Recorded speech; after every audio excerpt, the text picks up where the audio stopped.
शांति दूत की सुन लो वाणी, शांति दूत की सुन लो वाणी, शांति दूत की सुन लो वाणी, शांति दूत की सुन लो वाणी, शांति दूत की सुन लो वाणी, शांति दूत की सुन लो वाणी।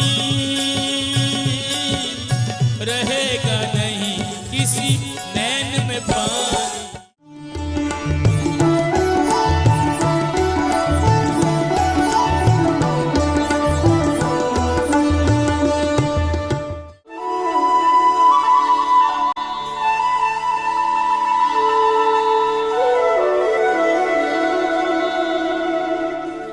कृष्ण ने कहा रात्रि होगी, चंद्रमा की चांदनी होगी, स्त्रियों के अलावा और कोई होगा नहीं, मैं अकेला पुरुष होगा। बोले ठीक है।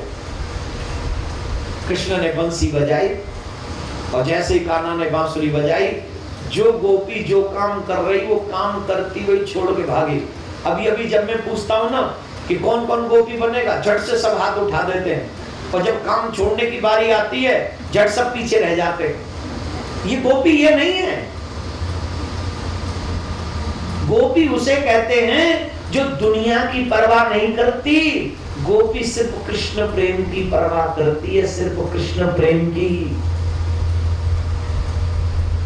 गोपी का मतलब सिर्फ कृष्ण से मांगना ही नहीं है। गोपी का मतलब है मेरा तन मन धन सब तेरा है, तुझसे कुछ चाहिए नहीं, तुझे देना है।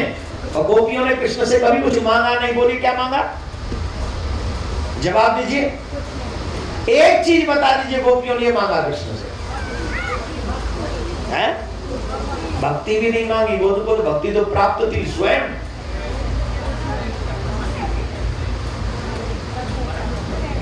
है? वो हमेशा यही चाहती थी कि हमसे वही होता रहे जिसको देखकर, जिसको सुनकर कृष्ण हैप्पी रहे। कृष्ण ने रात्रि में बंसी बजाई, मध्य रात्रि में। जो गोवर कर रही रात्रि में, वो गोवर करती, हाथन में गोबर लगे लगाया भागी। जो श्रृंगार कर रही अपने पति के काजे, वो पति ने कहा तो सजे नहीं, उनको तो एक ही पति है। आज बहुत देवियां वही पहन के आई जो मैंने कहा था। किसके लिए पहन के आई हो? जोर से बोलो। तो 2 मिनट तो ये बात आई होगी कि हम रुक्मणी विवाह में जा रहे हैं, उनके लिए तैयार हो रहे हैं। जब तैयार हो रहे थे उस समय मन में आई थी कि नहीं रुको ना, भी ताली बात में। सही बताओ, जब आप तैयार हो रहे थे तो 2 मिनट के लिए भाव आया कि नहीं कि आज रुक्मणी विवाह है? सही बताओ, ईमानदारी, झूठ नहीं आया था? तो उस समय क्या तुम दुनिया में थे? उस समय तुम सिर्फ एक आध्यात्मिक युग में थे, और वो आध्यात्मिक युग मेरे कन्हैया के ही साथ शुरू होता है। तुम उस समय दुनिया में जितनी देर तुमने वो श्रृंगार किया, उतनी देर कृष्ण की भक्ति होती रही।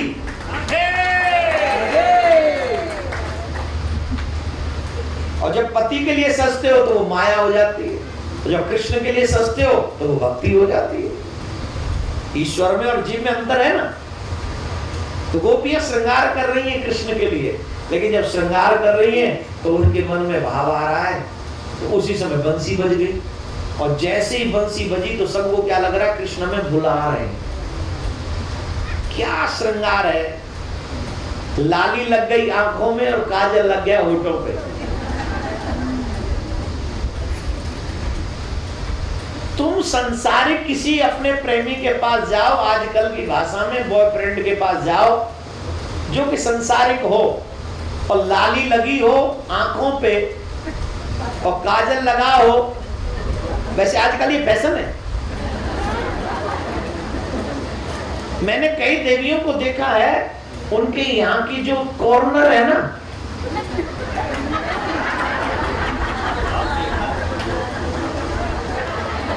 माफ करना मुझे थोड़ी शर्म आ गई।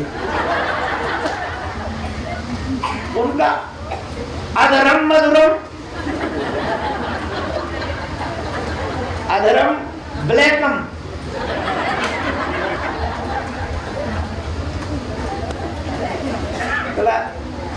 कॉर्नर उनके ब्लैक हैं, और ये जो यहाँ पे ज्यादा मेरे को नहीं कहना। तो आप ऐसा उल्टा सीधा श्रृंगार करके जाएं तो दुनिया का प्रेमी आपको स्वीकार करेगा? कहेगा यार पागल है तो। उल्टे वस्त्र पहन के गए, उल्टे वस्त्र पहन के गए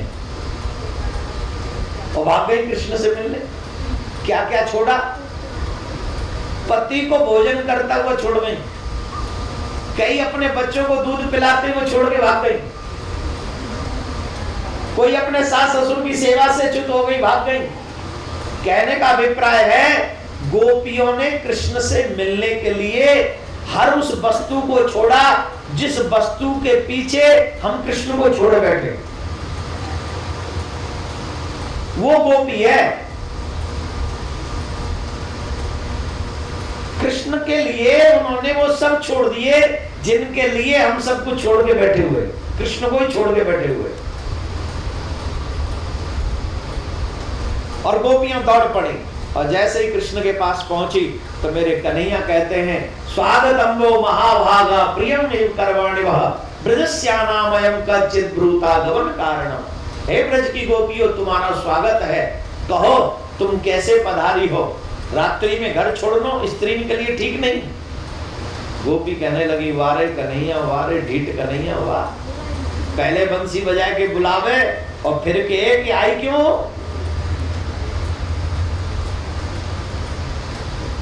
कृष्ण की गोपी कहती हैं कृष्ण से हम अपनी जान दे देंगी पर तुम्हारा पीछो या जन्म में नहीं मिले तो अगले जन्म में, अगले जन्म में नहीं मिले तो बहुत अगले जन्म में, जब तक मिलोगे नहीं तुम्हारा ही नाम ले लेके मरेंगी और जब मिल जाओगे तभी तुम्हारा पीछे छोड़े। कन्हैया समझ गए एक नंद के छोरा को ये प्रेम नहीं कर रही, ये तो मेरी असलियत को पहचान चुकी। तब मेरे कन्हैया ने गोपिन के प्रेम को स्वीकार कियो और प्रेम स्वीकार करके रास कियो। और जब रास करवे लगी वृंदावन में, कन्हैया जब रास करवे लगे ब्रज की गोपिन के संग, तो वही समय मेरे भाई बहन कामदेव उपस्थित हुए। वही समय और जब कामदेव उपस्थित हुए तो कामदेव ने पूरी शक्ति लगाई कृष्ण के हृदय में काम को जागृत करने के लिए, लेकिन कामदेव ऐसा कर नहीं सके, अपितु उल्टो ही कामदेव परास्त है गए। ऐसा परास्त है गए कि मूर्छित है कि गिर पड़े। तब कामदेव की पत्नी कहने लगी महाराज मेरे पति पे बहुत बड़ा अपराध है गयो, ऐसा उपाय कर दो जाते मेरा पति पुनः मुख को प्राप्त हो। तब कन्हैया कह रहे हैं कि ये जो तेरा पति है ना, ये मेरा पुत्र आए के बने को द्वारका में, तब तो ये पति के रूप में प्राप्त होगा। तो वही कामदेव कृष्ण के पुत्र आके बने, प्रद्युम्न आकर बने। और जब प्रद्युम्न आकर बने तो आज भी आप जानते हैं, आप सब देखते हैं, आपको मालूम है, आप उसको ऐसा कुछ नहीं जो मालूम नहीं हो। बाप बड़ा होता है, बेटा बड़ा। कामदेव कौन है? कृष्ण का बेटा। कृष्ण कौन है? कामदेव का। तो जो कृष्ण कामदेव को परास्त करके अपना बेटा बना लेते हो, कामदेव को अपना, ऐसे रास में कभी भी काम का दर्शन नहीं करना चाहिए। वो रास काम मुक्त है, काम युक्त नहीं। लेकिन बीच में एक और अपराध हुआ, गोपियों को थोड़ा सा अभिमान हो गया। और थोड़ा अभिमान हुआ इसलिए श्री कृष्ण गोपियों को छोड़कर चले गए, अदृश्य हो गए थोड़ी देर के लिए। और जब अदृश्य हुए तो गोपियों ने गोपी गीत का पाठ किया। आप लोग सर ढक ले, एक दो श्लोक हम गोपी गीत का उच्चारण करेंगे और उसके बाद भगवान श्री कृष्ण के विवाह में सम्मिलित होंगे।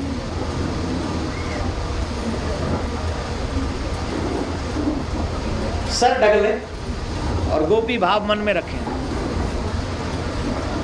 जयति तेदिकं जन्मना व्रज श्रयते इंदिरा शाश्वतत्रयी दयते दृश्यता दीक्षुतावकाश त्वयि धृता सवस त्वां विचिन्वते शरदुदासये साधु जात सरसिजोदरा श्रीमुषादृशा सुरतनाथ ते शुल्कदासिका बरदनेग्नतो नेह किं बध नेह किं बध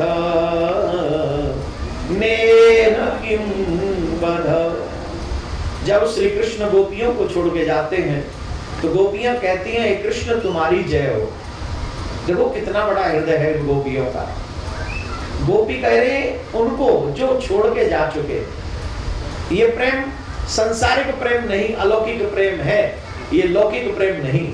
अलौकिक प्रेम में ही इतना बड़ा समर्पण हो सकता है कि छोड़ने वाले के लिए भी दुआ की जा रही है कि तुम्हारी जय हो। आज अगर कोई स्त्री किसी के साथ जाए और वो बीच में छोड़ के चला जाए तो वो स्त्री कहेगी तुम्हारी जय हो। क्या क्या न जाने बोलेगी महाराज। क्यों? क्योंकि संसार का प्रेम स्वार्थ से भरा हुआ है। संसार का प्रेम परमार्थ से भरा हुआ। यहाँ स्वार्थ से प्रेम करते हैं और गोपियां परमार्थ से प्रेम करती हैं, परमात्मा से प्रेम करती हैं। तब कथामृतम तप्त जीवनम कवि विरडितम कल्मषापहम। हे कृष्ण तुम्हारी कथा बड़ी सुंदर है। तुम तो फिर भी आते हो और आकर चले जाते हो, परंतु आपकी जो कथा है जब आती है तो जीवन में धन्य करके चली जाती है, पवित्र करके चली जाती है। ऐसी तुम्हारी कथा को हम प्रणाम करते हैं, हम प्रणाम करते हैं। बोलो राधे। श्री कृष्ण इस गोपी गीत के माध्यम से पुनः गोपियों को प्राप्त होते हैं। कृष्ण अक्रूर जी के साथ में कंस अक्रूर जी को भेजते हैं। अक्रूर जी के साथ श्री कृष्ण मथुरा जाते हैं। मथुरा में जाकर कृष्ण आतताई कंस को मारते हैं, अनेकों दुष्टों को मारते हैं और सभी भक्तों को निर्भय कर देते हैं। जैसे ही कंस मरता है सारे भक्त जो है वो निर्भय हो जाते हैं। बोलो कृष्ण कन्हैया लाल की, नंद के लाल की। 11.5 साल कृष्ण ब्रज में रहे और 12.5 साल कन्हैया मथुरा में रहे। जरासंध ने 17 बार मथुरा के ऊपर चढ़ाई की, क्योंकि जरासंध के जमाई थे कंस। अपनी बेटियों का इतना दुख देखकर उसे रहा नहीं गया और 17 बार मथुरा के ऊपर चढ़ाई की और मेरे कन्हैया ने उनको 17 बार परास्त किया। 18वीं बार उन्होंने ब्राह्मणों को बंदी बना लिया और कहा कि तुम मेरी विजय के लिए यज्ञ करो और अगर मेरी विजय नहीं हुई तो मैं तुम सबको मृत्यु दंड दूंगा। बेचारे ब्राह्मण मृत्यु के भय से जरासंध की विजय के लिए यज्ञ करने लगे। और जब जरासंध की विजय के लिए यज्ञ कर रहे थे उसी समय कालियवन सेनापति बनाकर इन्होंने भेजा। तो कृष्ण ने सोचा वीरता के तो मैंने बहुत कार्य किए, अब तक तो वीरता के ही काम किए, पर अब एक कायरता का भी काम कर लेना चाहिए जिससे हमारे ब्राह्मणों के प्राणों की रक्षा हो जाए। तब श्री कृष्ण ने कालियवन के आगे से रण छोड़कर भागना उचित समझा और रण छोड़कर मेरे कन्हैया भाग गए, जिससे उनका नाम पड़ गया रणछोड़ राय। बोलो रणछोड़ राय। तो तब से द्वारका में आप देखते हैं गुजरात में रणछोड़ राय का भी मंदिर है, डाकोर में। तो गुजरात में छे ना, तो डाकोर में छे। हम डाकोर गए, ये बड़ोदरा के पास में पड़ता है।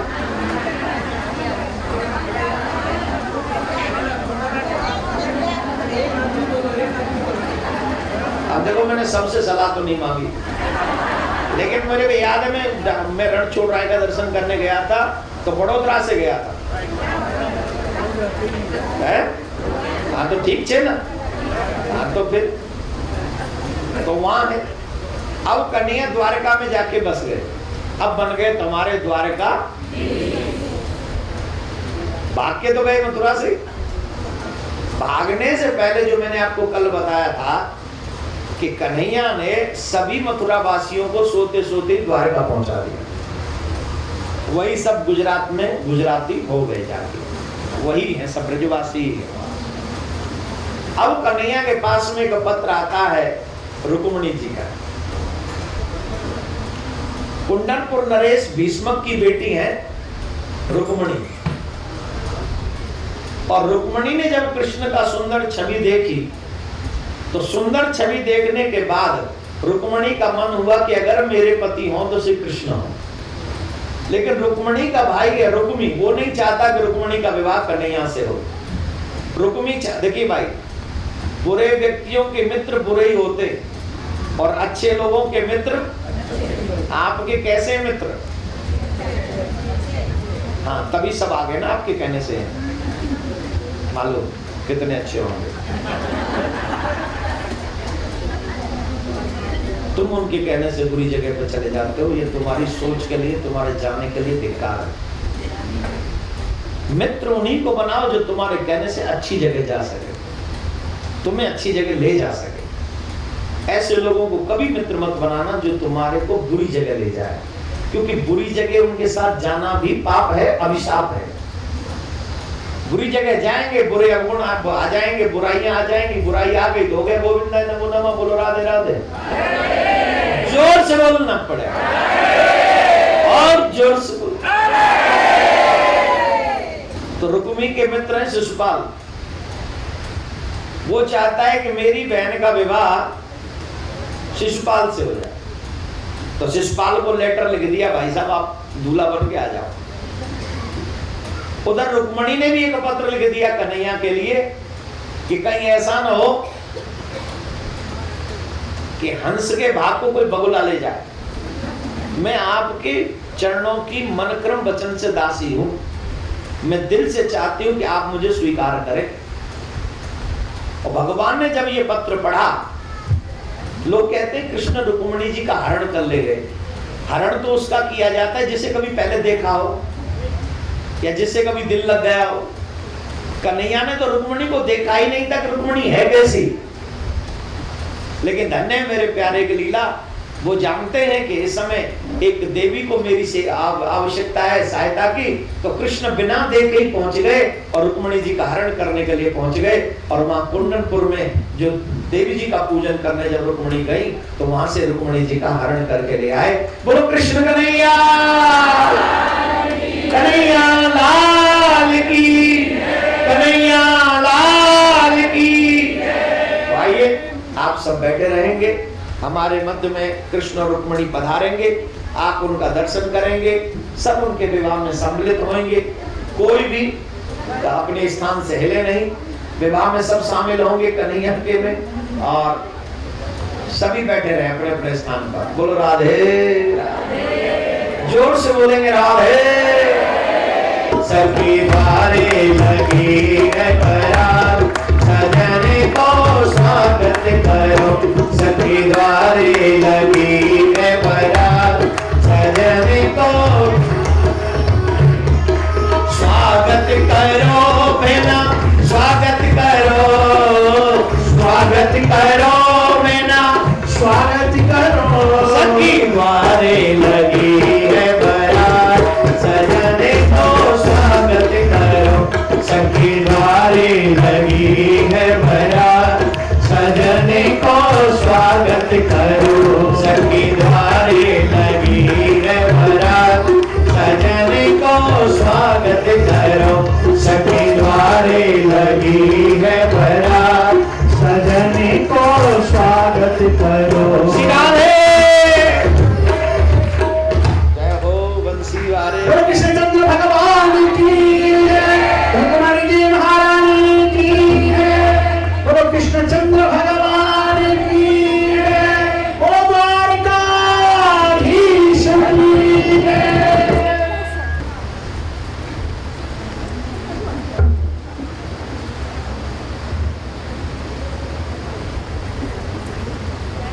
जो भी आप लोग विराजय सब कोई खड़े न रहे, जरा सरकार का विवाह करवा ले। माला इधर ले आओ, माला। सरकार, दूल्हा सरकार, शादी करनी है?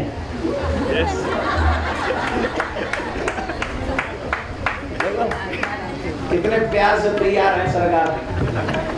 दूल्हा जी शादी करनी है? अब एक कन्हैया भी अमेरिकन कन्हैया है, बड़ा यस, हाँ जी नहीं कह रहे, यस कह रहे हैं। रुक्मणी जी आपको करनी है? हाँ जी। रुक्मणी जी तो पहले ही तैयार है, बोले भैया का कोई भरोसा नहीं, भोजन कब आके प्रोग्राम चेंज कर दे, इसलिए जल्दी जयमाल करवा दो। और लव मैरिज में हमेशा भैया ही प्रॉब्लम क्रिएट करता है, नहीं? तो आइए, पहले रुक्मणी जी माल्यार्पण करेंगी, फिर कन्हैया माल्यार्पण करेंगे, और आप अपने स्थान पर बैठकर जोरदार तालियां बजाकर अपने नेत्रों को सफल करेंगे, बैठे बैठे ही। बोलो कृष्ण कन्हैया लाल की, रुक्मणी जी महारानी की, रुक्मणी महारानी द्वारकाधीश की। वाह जी वाह, बहुत आनंद है, ताली तो बजाओ जोर से। हम लोग आए मथुरा से, तुम्हें लोग सब ऊपर करो। हम लोग बराती है बस 2-3, कम खर्चा करवाता है हमारा कन्हैया बारात में विवाह, फालतू का खर्चा नहीं, ठीक है? राधे राधे, जय जय श्री राधे। तो आप लोग सब बराती नहीं, घराती हो। बराती तो हम बैठे थे, वो सरकार का और हमारा जूड़ा एकदम बराबर है, चकाचक हम और दोनों लग रहे। देखो हम बराती, तुम लोग घराती हो, काम करो।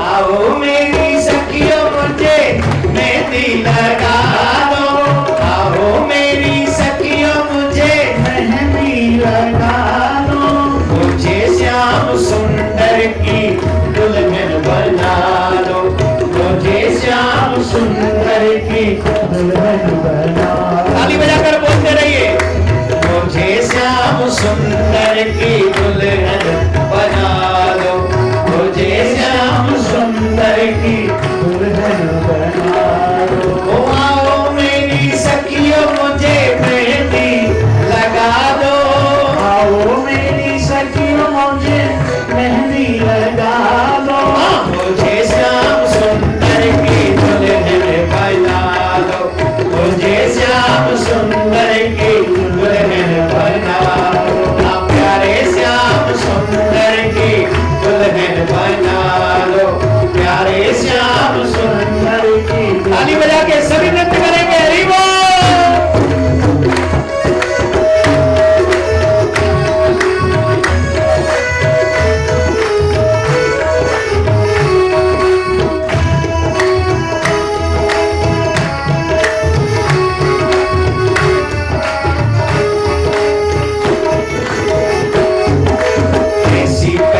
चूड़ी जो कबहू न टूटे, ऐसी पैरू चूड़ी जो कबहू न टूटे, ऐसा पैरू दूल्हा जो कबहू न टूटे, ऐसा भरे दुल्हा जो कबहू न रूठे। और मेरे विचार से ये दूल्हा तो कभी रूठता ही नहीं होगा, नहीं रूठता ना?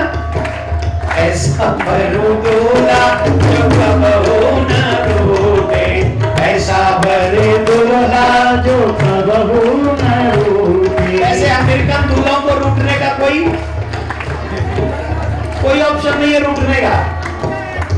रूठते रूठते अच्छा लगता है, उन्होंने अमेरिका दूल्हा पढ़े नहीं कभी। ऐसा भरू दूल्हा जो कबहू न रूठे, ऐसा भरे दुल्हा जो कबहू न रूठे। अमर सुहाग की बिंदिया लगा दो, हमारे सुहाग की बिंदिया लगा दो। भैया इन्हें धोती में समार के बैठी हो, ज्यादा बीजांगी का, अरे बीजांगी तो हट जाएगी, सुगालियों का है वो, जम के ना चौने का। मुझे श्याम सुंदर की दुल्हन बना लो, मुझे श्याम सुंदर की दुल्हन बना हाँ, प्यारे श्याम सुंदर की दुल्हन बना लो।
कल भगवान की कथा पूरी होगी, 7 दिन का लाभ मिलेगा। जिन्होंने 7 दिन कथा सुनी है उन्हें 2 बार कथा सुनने का लाभ मिलेगा, और जिन्होंने एक आध दिन मिस किया उन्हें 7 दिन तो बड़ी से बड़ी संख्या में कल पधारे।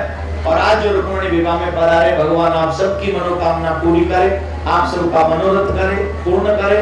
आप यूं ही नाचते और मुस्कुराते रहें। एक बार जोर से बोलेंगे, और जोर से बोलेंगे। पूज्य महाराज श्री का स्वप्न विश्व में शांति और घर घर में भगवान के नाम का वास, इस संकल्प को एक महाअभियान बनाने का बीड़ा उठाया है श्रद्धेय शांति दूत श्री देवकीनंदन ठाकुर जी ने।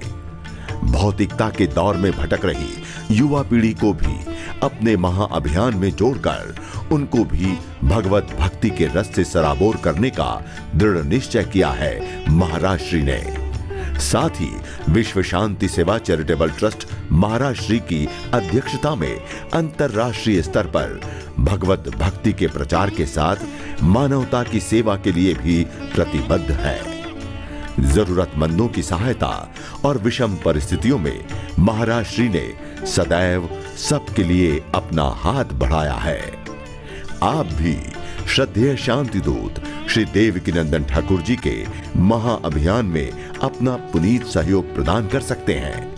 फाउंडर मेंबर 5,51,000 रुपए, समिति मेंबर 2,51,000 रुपए, कार्यकारिणी मेंबर 1,21,000 रुपए, सह कार्यकारिणी मेंबर 51,000 रुपए, आजीवन सदस्य 1,100 रुपए।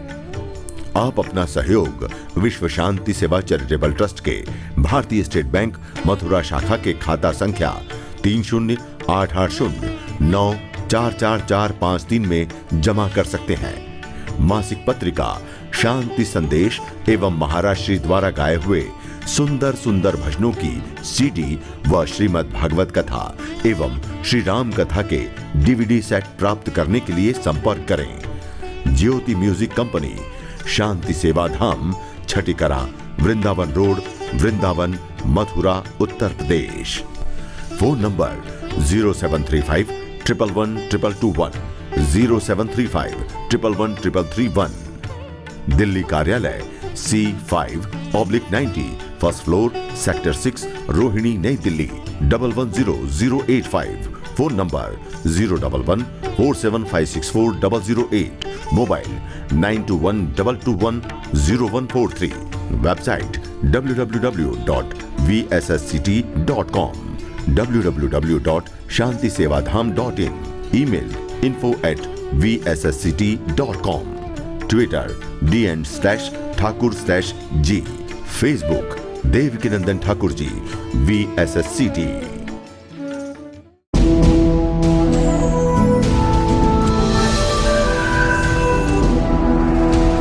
ज्योति म्यूजिक कंपनी।